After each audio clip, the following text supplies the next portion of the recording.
Барлықтарыңызға ассаляму-алейкум. Бүгін алдыңғы сабақ бар емес пе? Жазым оқылатын әріптер, яғни төбесінде осындай белгі тұрған кезде жалғыз өзі оқылатын әріптерді жалғастырамыз. Жаттығулар, яғни ұзағырақ сөздер құралады. Сол Құранда келетін сөздер бар, солармен жаттығамыз. Ал бисмилля, бастайық. Бірінші бізде бәйнә. Нау яйдың үстінде жазым тұр, я? Түсінікті. Келесі бізде рой бә. Келесі хәмду. Бұл жерде мим әрпі міні.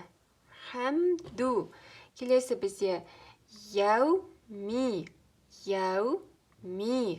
Ғалейхим.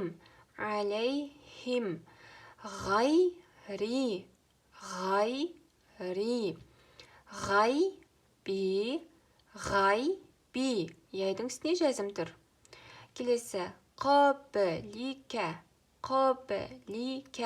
Бә әрпінің үстіне жазым тұр. Бә әрпі сондықтан қабілика.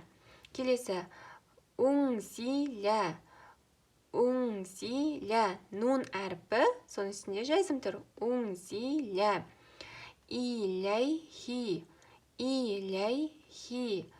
Келесі бізде муфлиху. Нау ләм әрпі.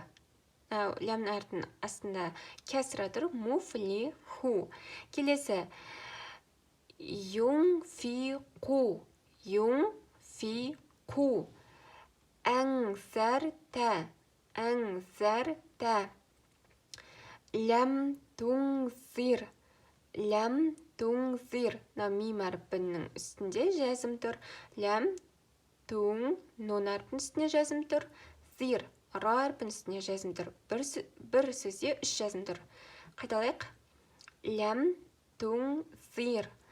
Истауқада. Әңфусәхум.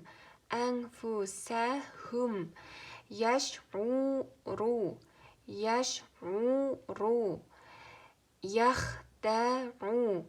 Яхдару.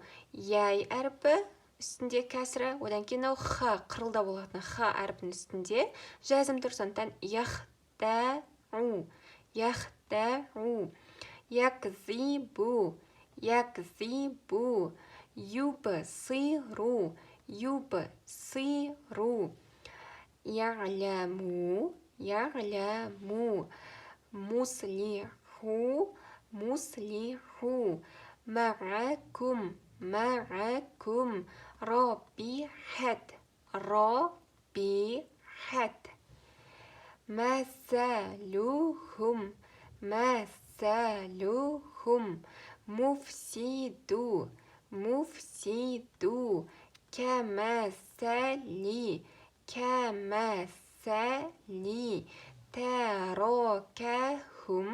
Таракахум.